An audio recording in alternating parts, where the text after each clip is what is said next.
Right on. We are live. It is, what is it, Friday, August 4th, State of the Network.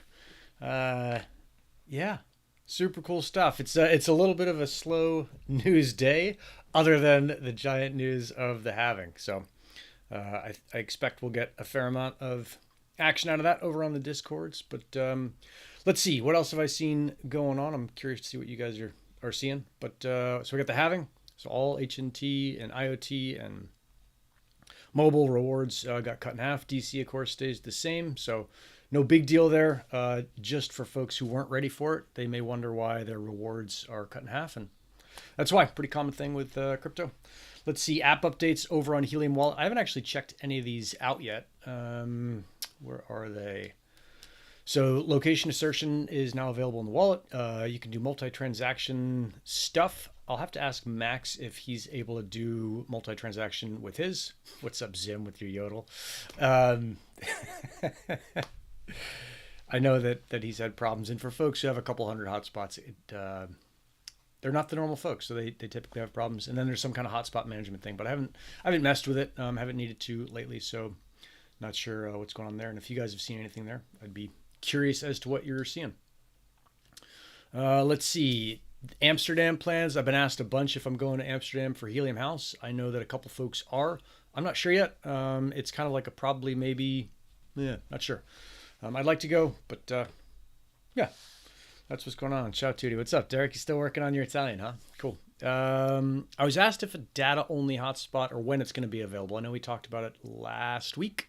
I'm still not sure. I pinged Joey on it, but I think he's pretty busy. So we'll see if he comes on. If not, it will remain a mystery. And then I thought I'd open it up to do a little bit of state of the networks and do more than just Helium. I thought that'd be pretty cool since everyone is in all of that stuff anyway, for the most part. And one of the cool things that happened this week, I put this down in the description, is that the Institute of Navigation, which is kind of the top science journal in the navigation area, so GPS, GNSS stuff, published the GeoDNet white paper. So that's a pretty cool sign that we're seeing that the GeoDNet project is doing a really good job of bridging between Web 2 and Web 3.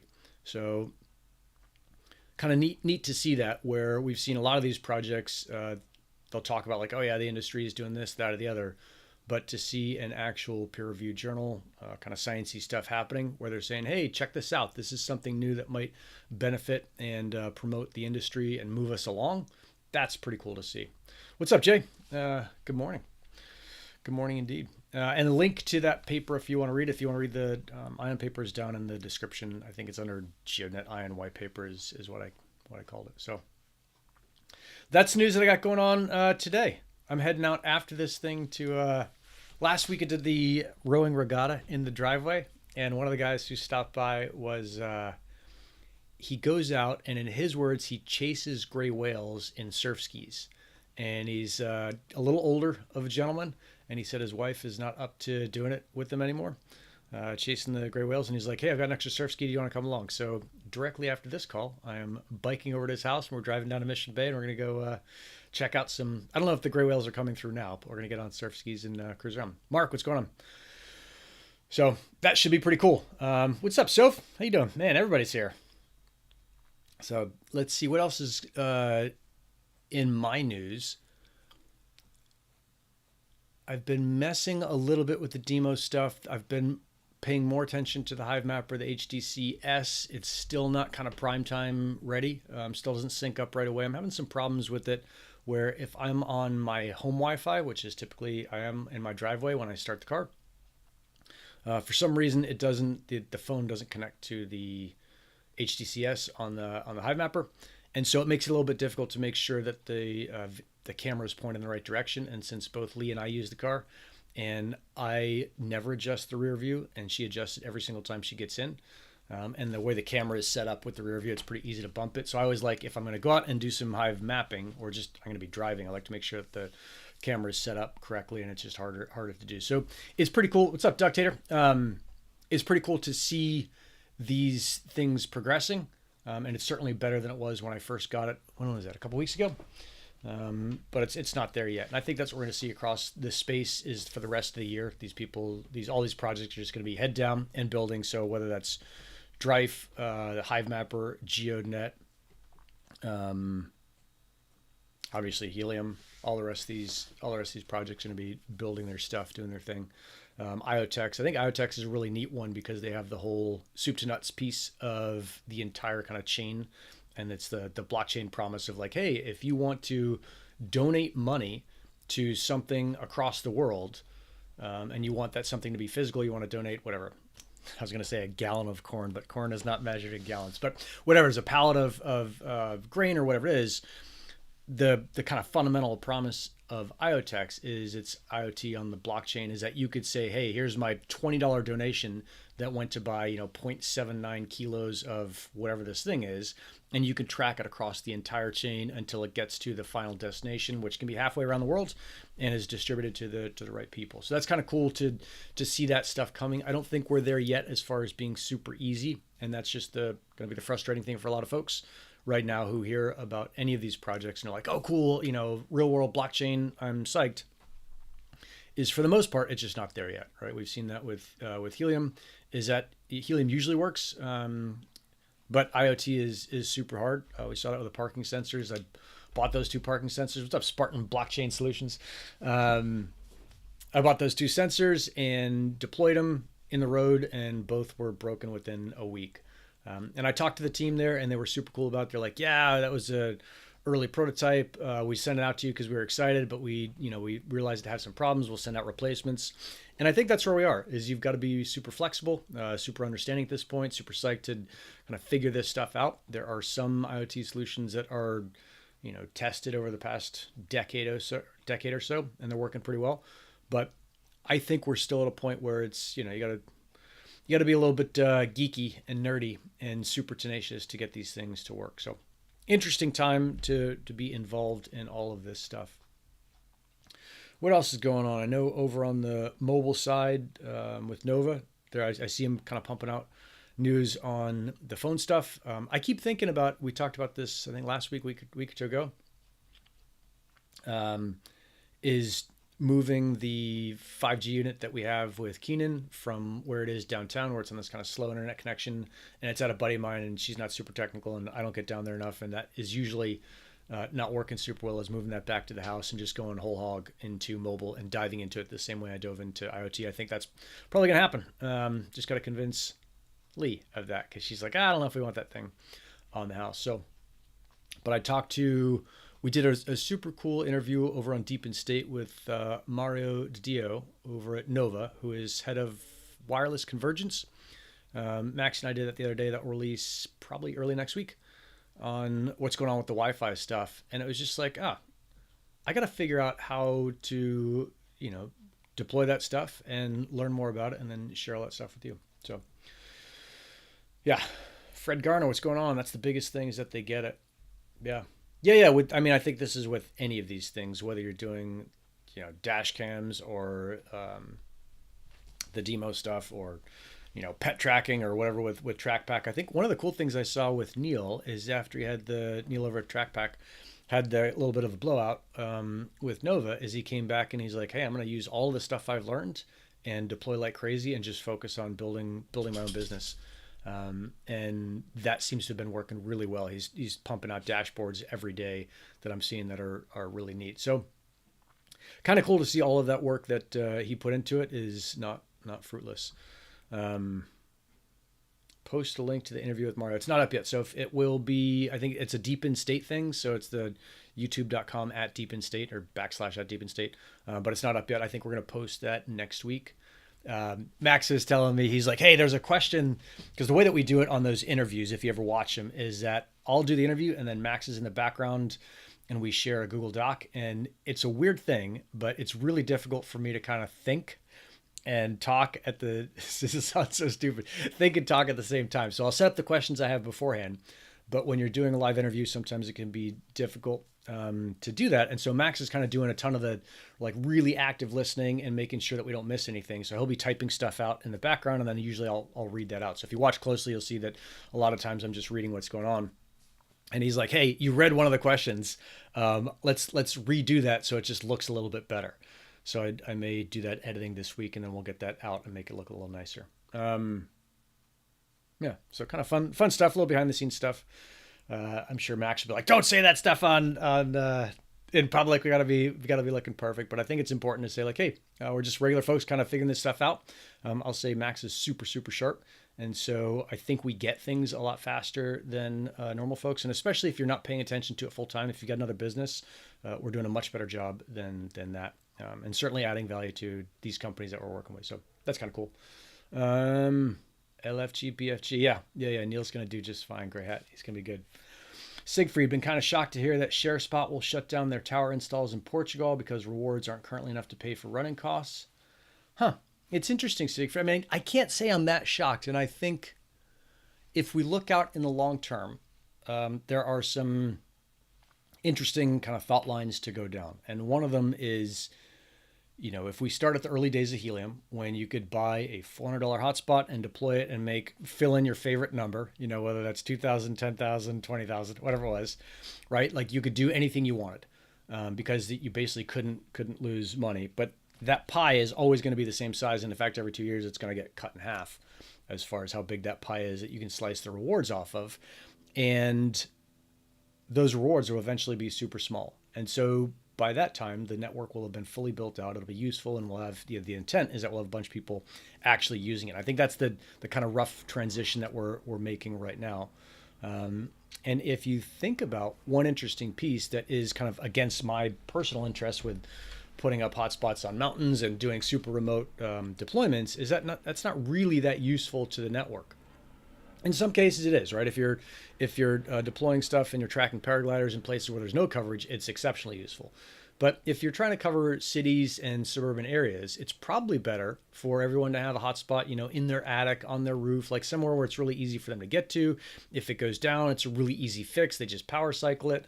There's no extra payments that they have to worry about, right? Because a hotspot costs, you know, less than 5 cents of energy a month or whatever the low number is. So I think Siegfried, this idea that those installs were great was, and I had a ton of fun putting hotspots out on mountains, and I still like going and checking on them. It's a fun thing.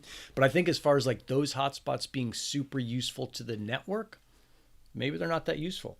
And so it's a bummer that they go away because they are, I think, easily the most fun hotspots to deploy. But we just think about like what's the value of any given node to the network and where it is. And a hotspot up on a tower maybe isn't that great of a value, depending on what we're trying to do. So it's, I mean, super interesting to see what's going down. Let's see. Really shows the urgency to implement a change to POC, rewarding hotspots that are in ultra low density areas, giving them a bit of a bonus. Yeah, I think that's an interesting piece. I mean, we've kind of had this, how do you reward a lone wolf question for a long time. And yeah, it's tough. And Hotspot, it's quite sad. They did an amazing job deploying here in Portugal. Yeah, I think it's a bummer because you think about what folks who was attracted to this in the early days, and it was like really hardworking geeks. And it's super cool to see that stuff go up. But we also have to think, always have to think like what's the best thing for the network long term. And as much as again, it's not like the coolest thing that I got to do in Helium was to hike, a 60 or 80 pound ruck out 12 miles up a mountain and put up a hotspot where no one else would put it and provide coverage where no one else could provide it. Like that was the most fun thing I did. But is that hotspot providing amazingly good, useful coverage? It's covering one valley where I'm deploying some stuff. So for me, it's, personally useful because I can put sensors down there. But in the kind of grand scheme of things, despite that hotspot being a high earner, it's not really that valuable to the network. And I think that's the thing that is tough for all of us to wrap our heads around, especially those of us who put in, really high quality installations, is what is the value that your hotspot is adding to the network in terms of real world value, right? So versus some, 30 people putting hotspots in their house all around and providing really dense coverage. So let's see. Ductator, if you're paying for tower installs, you better set up a business that profits from the coverage provided by the installs, i.e. IoT Solutions. Yeah, 100%. And I'm pretty sure IoT Solutions is yours. But yeah, that's the thing is that if you're setting these things up, you got to set up a business to go along with it. That's just the deal. And that was never unclear if you were willing to look. And certainly in the beginning, I didn't even think to look, right? I was just having fun putting those things up and providing this crazy coverage for paragliders. Like that's what got me into it. And then over time, as I thought more about it and talked to people in the IoT space and the LoRaWAN space about it, it becomes clearer and clearer the more you look into it. Like, hey, this is what you have to do is you have to run a business. If you want to stick around, you have to run a business on it. For us, 𝗚𝗏𝗂, I don't think I've seen this name before. Are you for or against making packets cost higher? For us, I am for them being the costs that they are now, the base cost, which is, what is it, 4 zeros, 0.0000, whatever, 4 zeros, $1 per DC. And that allows other companies to come in and charge a little bit more and make a profit on it. So mine is one of those companies, Medio Scientific. You can check that out, console.medioscientific.com or app.medioscientific.com. Those are two different things that you can do with it. And that charges 0.3 zeros, 1 DC per packet. So I'd like to see packet price stay kind of where it is at a base rate, and then let the market figure out what the price is for someone to interact with it. As far as I know, Medio Scientific remains the only publicly accessible console that is permissionless. So you don't have to call me up and be like, hey, Nick, can I get on your console? You can go up and sign up for that thing right now, and that's console.medioscientific.com. So let's see. Zim, OTGs off the grid should be used to expand coverage, not compete in a dense area. Yeah. And I think there's an interesting piece there to think about, to go back to Ductator's point, is that if you have a need for the coverage, yeah, put it up. It's not, it's typically not so expensive if you have a need that you can't justify the cost. But again, it depends on what the costs are. Fred, there's part of investing in these things. Expect that it's going to cost you at first. It takes time. Yeah, I mean, look, this is all like blockchain crazy crypto shit. And I think this is what you're saying, Fred, is that you got to expect, so it's not only crazy blockchain crypto stuff. It's also fairly new technology. And it is definitely not like when you look at LoRaWAN or CBRS, like any of these things are not really like public facing technologies. It's not something where, you go to your neighbors down the street and you're like, hey, let's talk about packets. Let's talk about link budgets. Let's talk about RSSI. Like, no one knows what the fuck you're talking about. So we've got all these things kind of working against us as a challenge. Now, I tend to look at those obstacles as opportunities where if all my neighbors aren't doing it and I'm doing it, then there's probably some margin to be made in there for the companies that want to use those services. So, it's glass half full, half empty, 3/4 full, 1/4 empty. You decide how you want to look at life. So, yeah. Hotspot. Yeah. What's this thing? What is that? Is that a W? What's going on? What's going on, Daniel? And if it's Daniel, come on, dude. Come talk. Let's see. Too early to conclude they're not providing useful coverage. Let me see if I can add these in so that you guys can see the same thing I'm looking at, because we're all looking at this chat and this chat's going like crazy. Yeah, totally 100% on this one, Siegfried. So too early to conclude that they're not providing useful coverage. I think we're both talking about the hotspots on towers. So yeah, they may provide useful coverage. And in some cases they do, right? When I did the paragliding race tracking, I had to put off grids up there because there was zero coverage there already. Now, funnily enough, in that valley, there is now hotspot coverage. So I don't think if I went back there, I'd have to put up off grids again. And that's kind of cool just to see that the coverage has crept out and spread across even rural America a little bit. So, but in rural areas in general a little bit, but we're still going to see, that determination of value come out. And that's, when we look long term, ideally, and this is something that I think Max has been pushing for a while, is how do you assign a value to every individual node in a network, whether that's a GeoDNet, whether that's DeMo, whether that's Helium, whether that's HiveMapper. Like, how do you assign that value to that node and then reward that node for the value that it provides? That seems like it should be a really easy thing, but without data transfer, without real world data transfer in kind of large quantities, it's pretty difficult to do. And then you have all these people who have competing interests, right? So if I'm thinking with my pocketbook, I want my off grid that I put up on a mountain that cost me, the first one was like almost $2,000 to put up there. I want that off-grid to get rewarded the most, even though that may not be the best thing for the network, because that off-grid, while it's super cool and looks fancy and does whatever, what was it doing at the peak, 150-mile witnessing? Like, that looks cool, but is that really that useful? No, not really. So you got to really think about what's best for the network, not what's best for you. And in aggregate, we humans tend to behave in a way that is best for us. So that's it. Spotter's coming on. Let me see if I can switch over to a bigger thing. Hang on, Daniel. Let me go. Let me set this sucker up. Sun 2. Look at that. Yes. Yahtzee. You're Sorry, back. I couldn't Help wait. yourself, I couldn't huh? hold myself. Too much fun. Dude, so what do you think about what happened with ShareSpot? I mean, you're in Portugal. Those are your buddies. That's Maya and the rest of the crew. What are your thoughts Yeah. on there? Bummer. Yeah, I haven't spoke to them actually about that. I speak with Mayas here and there. I know that they're very focused on Hive Mapper, Mm-hmm. and then they start having Hive Mappers here in Portugal, and then they focus a lot in Brazil. As far as I know, that's where there's a lot of like rewards being generated for the Hive Mappers.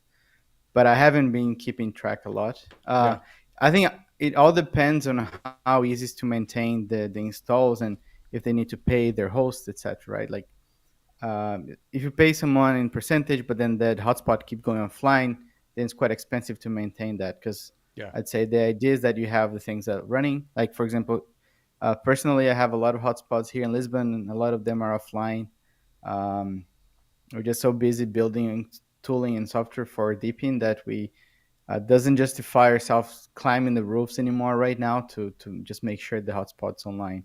Yeah. I think even our hosts like don't really care about the rewards, or like they don't not chasing us for it. So in this sense, I think probably I don't know what's the agreement that they have with their hosts, but I Yeah. think that could make sense. Yeah. Um, but ShareSpot actually doing a lot of cool things, not only in deploying infrastructure, right? They're actually using the Helium network to. Last time during the Solana breakpoint here in Lisbon, we did this train ride to like a little countryside city with Jose from Rack. He was Yeah. amazing. Yeah. And then Maya, actually the ShareSpot person, he presented whatever they're building, Yep. and it was actually super cool. Like they're like going to farms and then they're actually using the network for something useful.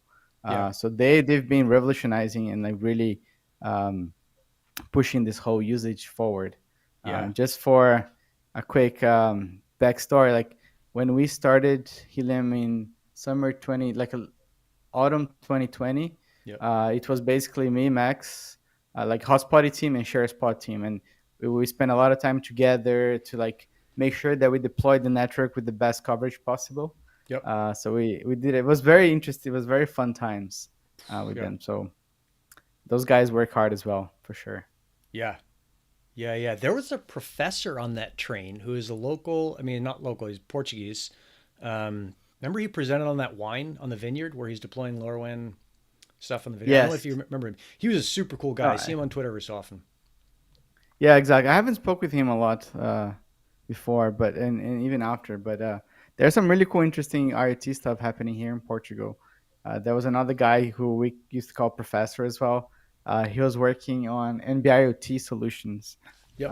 That was like in the beginning. It was like me and Alexis. So the Yep. hotspot initially was three guys, right? Me, Alexis, and Max. Yep. It was just like me in Alexa's motorcycle, just like crazy driving around the city, installing hardware and climbing roofs and pulling cables. Yeah. It was a pretty cool time. Yeah. Yeah. Yeah. It was super fun. Totally. I think that's something that just like that memory kind of keeps me fired up. Like that was such a fun time to be going around and you'd figure out. I don't know about the rest of the folks here, but I was learning like how do you terminate an Ethernet cable? How do you terminate these LMR 400s? Where's the best place to get LMR 400? Like how do you cut it the right way? How do you install an antenna? Like there's this massive kind of learning influx of information. It was super fun. Yeah, that's something that I'm really happy about the whole Helium history. Like Yeah. when they had the crypto thing, because it brought a lot of people to learn hardware. Yeah. Um, Yeah. Yeah. like I started, I think it was teaching Arduino back in 2007, I think. Okay. So I had this thing that I always really like hardware, electronic software, but also like combine electronics and art.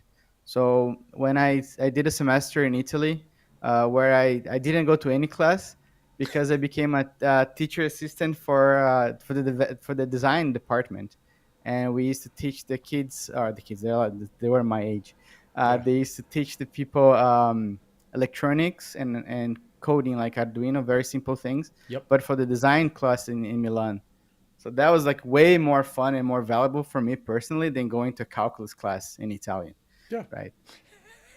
I can see that. Yeah, I mean, literally, you introduced me to the Helium hardware with the videos that you did, and I think that's probably one of many highlights in Helium for me is that it just opened up this world of that's for most people is kind of behind this closed door. Like you don't know how your electronic lock works, you don't know how radios work. Like they just work and you use them, and that's fine.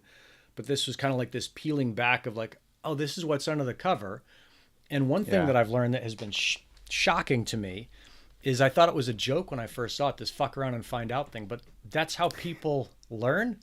That's how, I mean, it seems like that's how a lot of professionals learn is they don't worry about the manual. They don't worry about too much. They'll look at it, but they're just like, oh yeah, let me just pull this wire off and see what happens and check this wire over here.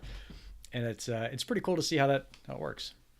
Yeah, and look at you now using soldering ovens and all the crazy SMD Yeah. components and all the Yeah. Yeah. crazy stuff.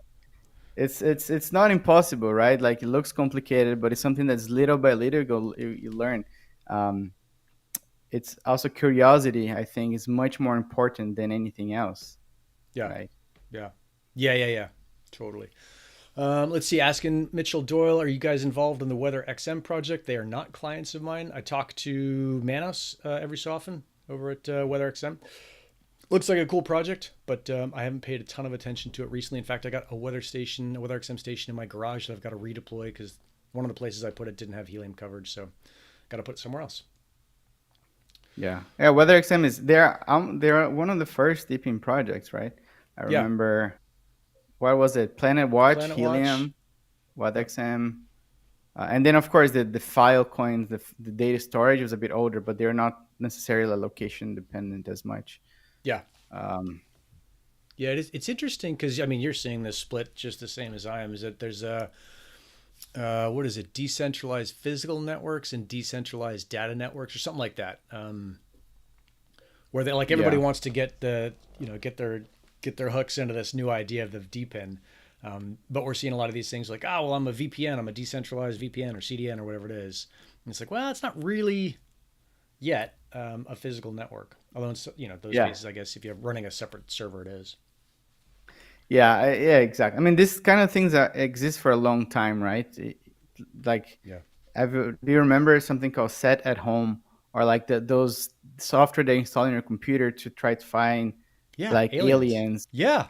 So I put that in that like 2000 or something. I was like, I'm going to run this thing and be searching the stars. This is rad. Yeah. SETI, right? yeah, so that's DePIN, Yeah.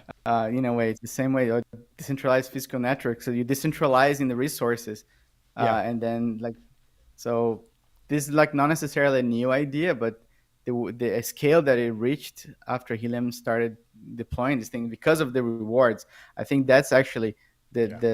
the key thing that made the coin drop, right? Just like if Yeah. you give some people some this like imaginary tokens, maybe they're gonna have value at some point and actually incentivize people actually deploying the network.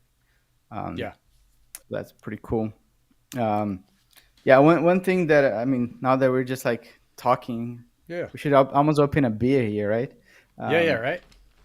I'll go to that tequila place next to your house. That would be awesome. That's right. Um, We'll do a show from, what is that? Cantina Mayoel. yeah.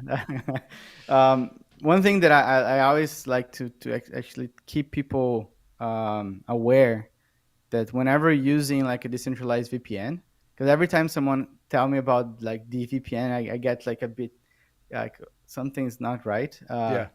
Just be careful, right? How that thing works, because I may be a bit skeptical or be like too concerned, but if you run a DVPN on your machine and someone logs to your machine to do something illegal, you're gonna be the one responsible for that. So just like pay attention how does the data works on that sense. Yeah. Yeah. Yeah. It is an interesting thing because a lot of us, I want to experiment with this stuff and help out. And I remember, Deeper came out and there was a dude on Twitter who's a buddy of mine who's like, dude, check this out. They got this great deal. You buy like 10 of these Deeper miners and you get the 11th free or something. It was like something almost at the height of the crypto craziness. And I was like, oh yeah, I'll buy those things. And so I bought them. I think they're still sitting back there because I realized when you plug them in, exactly what you'd said is like, oh, I might be on the hook, and pretty darn unlikely that anyone's going to come to my house and be like, hey, are you running a deeper node? Come out with your hands up. But it's Yeah. just like, huh, I do have to be careful thinking about that stuff and making sure that, what I'm doing is not putting me in a tight spot. So interesting. Yeah. Yeah. Look, I used to play a lot with the project called Tor in the past. I don't Mm, know if you've heard about that. yeah, Like yeah, yeah.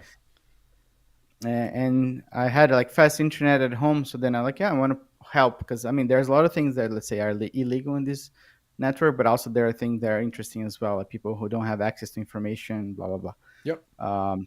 So I made sure to when I run a node, we call it like a relay node. So Yeah. when you go to from A to B, there's a lot of dots, a lot of like points that data crosses until we get to the exit node. Yep. So the exit node is the one that's let's say dangerous, right? Like if someone does like child pornography or something, Right. that can be really bad. So you just need to be careful. Because when people are like, excited about making money, remember that that's the first thing I think about when people announce like DVPNs or like deeper networks, whatever.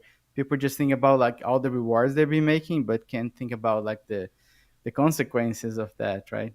Yeah. So it's like Yeah. Yeah. anyway, just my 2 cents. Yeah. No, helium's a lot less dangerous in that thing. Let's Yes. see. Bobby so wants to talk about Helium Mobile. It's insane what they're paying in tokens for mapping. I've heard. I don't have a mapper. I think there's only a couple of people that have a mobile mapper, and then I guess you can do it on your phone. But the token payout for mapping is pretty good right now. So yeah, not something that I think you're doing, Daniel, because it's only available in the U.S. You should move here. Yeah. Man, I just moved to this new house. I have a pool. I live like, you know, 10 yards from the beach. Yeah, yeah, it's a Um, good deal. You're not moving. it's tricky. Yeah, exactly. I guess I you got. like coming to the US.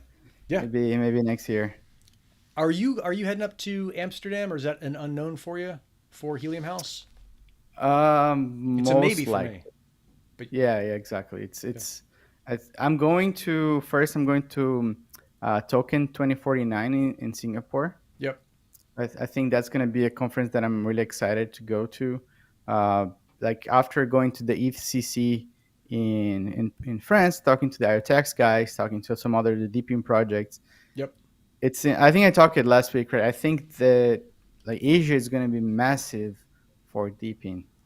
Yeah. Um, so I think it's nice to just go check it out and see what's happening. I really like Singapore, so it's a good excuse to go there, get some dumplings as well. Ooh, yeah. Um, yeah, man, the food scene in Singapore is insane. And then after that, I guess it's Amsterdam, but Yeah. I'm not 100% convinced yet. Let's Yeah. see. Yeah. Yeah. I think on the Asia is this like huge opportunity with Deep, and I think you're totally right. I talk to IoTeX. I go to their events, and there's these folks walking around where it's like, oh, they're big fish in a whole nother world. And Yeah, I didn't even know that their pond existed, and it's this giant ocean. Like shit, I should get it together. So I think, thinking in terms of consultancy, just as a deep in consultancy for Max and I, is like, we're probably better off spending our money going to places where we don't know folks versus going to places where we do know them, right? As much as I yeah. like To be seeing you in the flesh and hanging out and getting a beer, if we're thinking about building a business, then it's probably pretty good to meet new people. Yeah, let's go to Singapore and have some tea because alcohol is very expensive there. Yeah. Um, but yeah, I agree with you. Like the Helium House are great, but I like it because it's kind of like seeing all the old friends again, like the college high, like Yeah. the high school reunion kind of Yep. thing. Yep. But there's a lot of things that's happening in Asia that we have no idea. Yep. The Asian market is so big that a lot of times they don't really need the US that much, you know. Yeah. Um, so they're focused on their own things, and then you go to Asia, it's like wow, um, it's I think gonna be really good. I'm really interested in that, especially now that we finally put some fire on finishing the DeepInDD project that we started. That's right. Yeah. Um, so now we're gonna I hope like let's see by the end of the month probably gonna have something to show that's not just the broken page that is right now. Okay. Um, Cool. Yeah, no, it's interesting to see kind of the shift that everyone's going to make from the early days where, I mean, the incentives just change over time. Um, and now it's like, what are the incentives? What do people want to know? What's useful to them? I mean, I'm still using Hotspot to check on my stuff, to look at like, oh, did my thing get rewarded? Is it still working? Like, it's the easiest, fastest way to do that, and it's totally cheap enough that that's not a big deal for many Yeah, I people. mean, So exactly. Even launched like a $2 a month plan to make sure that we can get the lights on, yeah, but also have like the easy way for people to use it, right? With all the features open and everything. yeah, Um, yeah, it's yeah. not as easy as having 300 million in the bank, but No, no, we try. it's different times, right? I think that's the funny thing is you talk to folks back then. It was like it's totally different times. What else is going on? I think speaking of hardware, I bought this compressor for Lee because she's doing and it's funny because you're talking about art earlier. She's doing this airbrush stuff, and it's just like I think the exposure to Helium gave me a ton of confidence to dig into all of these different devices, whether they're digital or not. And this was one of them. It's like, oh, I'll just take this thing apart and fix it. And I think 2 or 3 years ago, I would have been like, I'll just buy a new one. So it's kind of neat to see what Helium has done for a lot of us as well. Yeah, I mean, even if you broke, if I mean, Yeah, if you I mean, even if you break it, you can always open and figure out how it works, right? Like yeah. I usually get so excited to open things, even if I mean, even when I put it back, usually there's like 2, 3 screw left. Uh, You're not the only one. Yeah, yeah, but it works, right? yeah. Usually. If it doesn't, Usually, then you go you donate things and you like buy a new one, etc.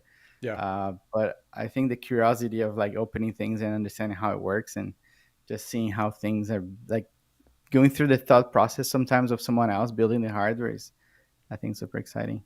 yeah. I'll also kind of run this by you is that I think we're going to see either it'll be a Helium unlock for health, or health projects will do their own kind of DePIN, and it'll be like I don't know, it won't be 𝗶𝗴, but there's going to be health in there somewhere where all of these projects right now, whether it's like Aura Ring or Stride or not Steppen, the stuff that's all Web 2 right now. What's the band that everybody wears? The whatever, I whatever mean, the, there are a bunch of them, yeah.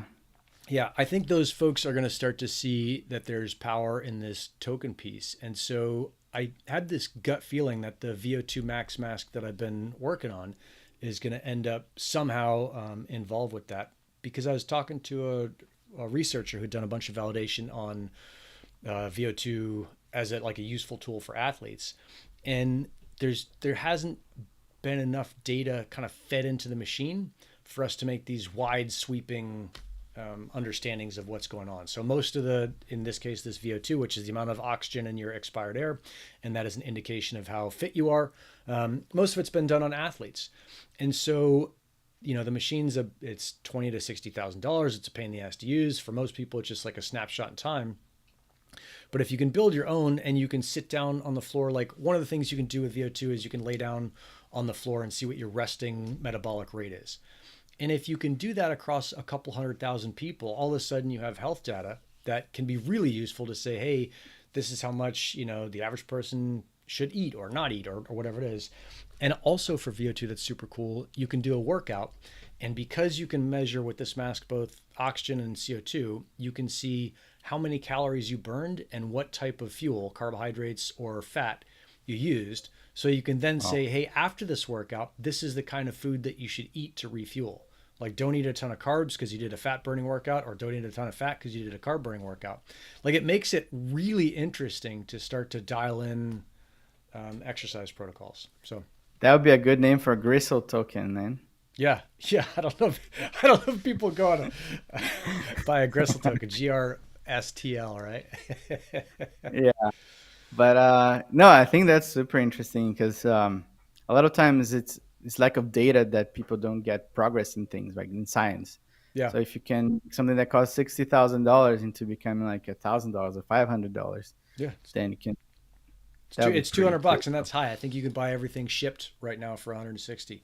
Um, it's so Siegfried's thing and this decentralized permissionless pools of anonymized but quality health data. yeah, this is where I think this thing's going to go. So whether it's, I think Zim had said it was Fitbit. That was the thing I was thinking of. There's Fitbit. There's one where the Whoop is the other one. Yeah, I used to have a Whoop. Yeah. Just tell me I'm tired. Yeah, that's things like, Like, I don't think those things are telling people enough useful stuff right now. Like I've had an Aura for years. Lee and I have had one. And every time someone notices it, they're like, hey, how do you like that thing? I'm like, well, it tells me if I'm tired, but I already knew when I'm tired. So it's like interesting to think what happens when you start to collect more and more data, and it is high quality data, and you can start to say, okay, look, if you go to bed at 10:12 instead of 10:19 at night, you won't notice just a 7 minute improvement. You'll notice a significant or something, whatever it is. Like these small things that start to make big differences. Those things start to be pretty interesting. yeah, So yeah. My question is like, man, people would build this and use this and share that data to be able to access that data. I mean, I guess like I think the hardest thing on DePIN that I'm seeing right now is even doesn't necessarily need to be a product that's gonna become like unicorn and something like that, but right. where does the data to pay the salaries for the people working on these things? Yep. Doesn't necessarily need to be a lot of money, but that's like I think the hardest thing of DePIN so far is actually uh, how a project can become like even slightly profitable without VC funding, right? Yeah.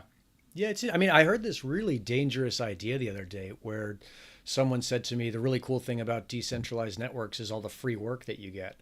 And I thought like, oh no, no, no, that's not the way we want to think about this. Is that decentralized networks are all about placing value where value is generated, right? And Yeah, so in the beginning of all these decentralized networks, that value is generated by the founders and the people who are running the project. So, right now all these different projects, like they should be earning because they're the ones making it possible for everyone. But over the long term, where that earning should distribute out to is the people collecting the information, at least in larger part. So yeah.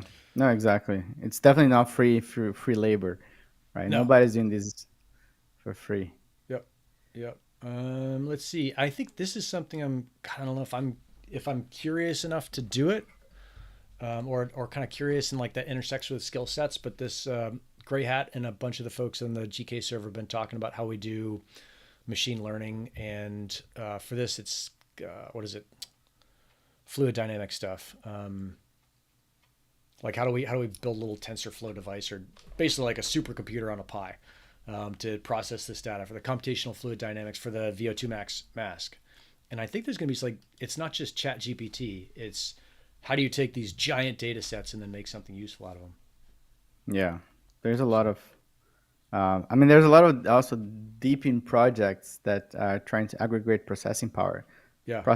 similar to the site at home that we were talking before, right? Yeah. Yeah. Yeah. Um, And this is what Sophie's saying. TinyML is the best. Huh. Yeah. Yeah. yeah, Yeah. I think like, this is an interesting thing. Like one of the things Helium did was it incentivized people to learn about this thing that nobody gave a shit about before, which is LoRaWAN.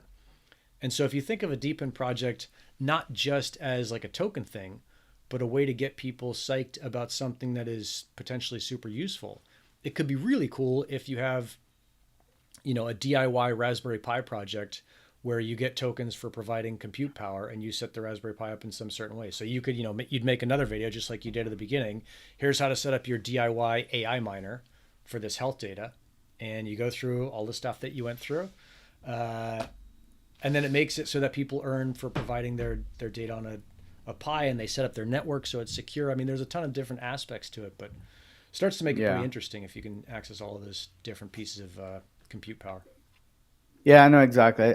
Yeah, because for my take on DePIN or any other project like that is this project is valuable, interesting even without a token, right? And this Yeah. one that you're talking right now totally fits that. I think the token incentivization is just like the cherry on top to make it scalable, like more people get into. Because you're always going to have the nerds or the people who are like really early adopters to try new things. They're going to be Yep. running this thing if they get money or not. Yep. Yep. That's how I actually deployed like the Things network, Yeah. like Hotspot when I wasn't living in Berlin, way before Helium. Yeah. Um, Yeah, it's like, how does this thing work? Like, oh, cool. This thing has, 10 kilometers of range. Shit, yeah, let me try it out. Because you're doing like the Yeah. doorbell stuff and the like remote key stuff, like long before there was any Ring doorbell or any of that stuff. Because you had this problem you wanted to solve.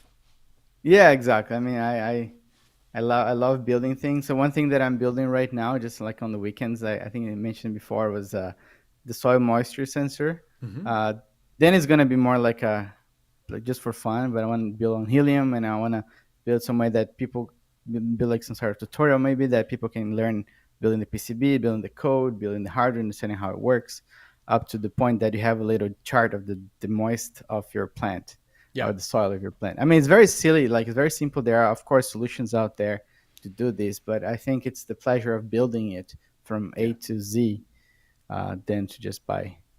yeah, yeah. This whole like PCB thing is super cool.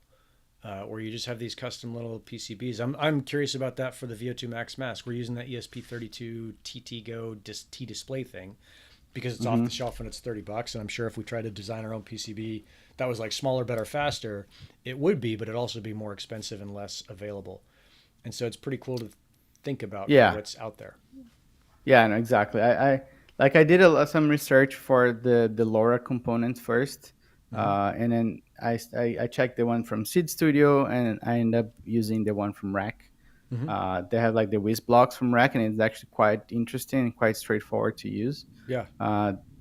Because you can either, for example, for the Seed Studio one, you have to use like a Raspberry Pi, sorry, Arduino, or like another microcontroller, and then have the LoRa attached. You could actually do everything in the LoRa, but then just to program the chip from the Seed Studio one is such like a pain in the butt to do it. Yeah. Then I decided to go with the rack that's way faster, and Yeah. it's quite it's also cheap. Like the whole thing costs I think around $5-6. And of course then the PCB that you need to build, but it's a new thing that maybe very soon you're going to start learning to do, Cool. because it's so much fun to build the PCB. And I have so many that I built in the past, and it's just like put some music and try to connect the dots, and Yeah. it's like playing with Lego. Yeah. Yeah. It's Yeah. fun. Greyhack keeps saying this liquid prep thing. Maybe that's worth checking out. Yeah, it'd be cool to do like sensor build stuff. What is a TDR, Zim? I want to build a really small TDR. Is that like total dissolve something or other? Huh, I don't know. Yeah, there's all kinds of like super cool stuff that, I mean, I think there's stuff that I want to build, and there's also things that I just got to figure out like what are the problems I need to solve in my life, and Yeah. it's like I don't really have any problems. So it's like some of the stuff is like, how many people walk by the house, or how many dogs walk by the house versus how many people. Like it's like little curious stuff it's not a problem. It's just a curiosity piece. Yeah, I mean, for me, the best way to learn is solving some problem, some each of your own, right? Doesn't Yeah. necessarily need to be something very complicated. Like for example, the soil, the moisture sensor. I did that in the past when I was working for Balena. I Hmm. built like there's actually like a very I think long live stream that I did in the past. If you look for Balena Plant, I think was the name. It Okay. has the video of me assembling the thing. I did like a piece of 3D case for it, and it was fun. It was like I don't know 2019, 18. Okay. Um, but yeah, just figure something that would make your life a bit easier. Mm. Of course, if you want something very easy, just buy it, but it's not fun, and you don't learn anything by doing that. So 100%. If you want it easy, just buy it, but it's not fun. Totally. Yeah. right. Yeah. Like I was going out. So I'm going out today. I met this guy. I think I talked about this before he came on, who invited me out to go kayaking in a surf ski. So you're doing that kayaking motion. And I was like, I wonder if I could build a little device that I strapped onto the paddle that told me how many strokes I took. Because then you can start to put that, especially if you have the VO2 mask as well. And this goes for all sports, is you figure out like what's the thing Oh, in the I sports. see. And running it's strides, and kayaking it's probably paddles, and rowing it's strokes, and bicycling it's how many times you turn the pedals. Like there's all these things that you start to connect into what you're doing, and you can start to measure what you're like how to get more efficient. And at the end of the day, for any of the high performance athletic stuff, it's all about how you get more efficient. And one of the things that came up in some of my research this last week, so there's a thing called gross mechanical efficiency, which is the amount of energy that you produce that goes to like getting you to like moving you forward, right? So what is it? It's the amount of energy you have versus the amount of energy you can like put to work. The highest gross mechanical efficiency is right around 25%. That's like most elite athletes will hit that. The highest ever recorded is Lance Armstrong is 26%. And it's something you can measure if you have a VO2 mask. And so it starts to be like, oh, what is my efficiency for kayaking versus cycling versus running versus rowing versus swimming? And you can just measure these things, be like, oh, where am I the most efficient? And that might be a super cool way to determine for kids as they're growing up, like, oh, you'd be a great triathlete, or you'll be a better pentathlete, or you should just stick to soccer, or like whatever it is, right? Yeah, man. You see how many new ideas you get when you start building something, right? Like, Yeah. me and Max were discussing this today. I forgot what is it called. It's just let me see if I can find it, because it's just the fact of you, yeah, get out of your like just start doing it, you know. Yeah. Just like let me see if I can find like Yeah. Yeah. Yeah. wait, Oh, my Gray Hat told girlfriend me just what brought me TER was. some. I just got bombarded with some gin tonic here. Oh, that's a nice bombardment.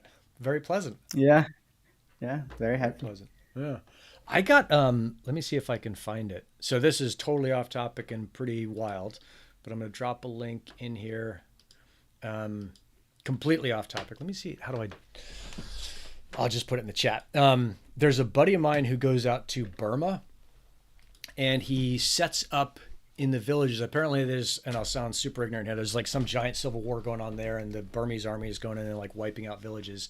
And so he'll go in with a couple people and teach them how to take care of themselves, on the medic side, and he'll tell them to set up a defensive perimeter and how to do communications and the rest of it.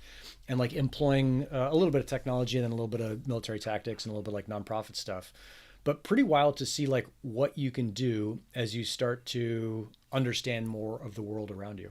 So when you said bombardment, I thought there's some pretty horrible pictures in that link, and I was like, oh shit, better to be bombarded by gin and tonics than by bombs in Burma. Yeah, no, definitely. Yeah. But yeah. So what we're talking, me and Max today, was about like action to affect like motivation, right? So because like me and Max spend a lot of time brainstorming ideas about a lot of different things. Yeah. And sometimes we just like spend so much time brainstorming that the best way to get out of that, just talking, is just building something.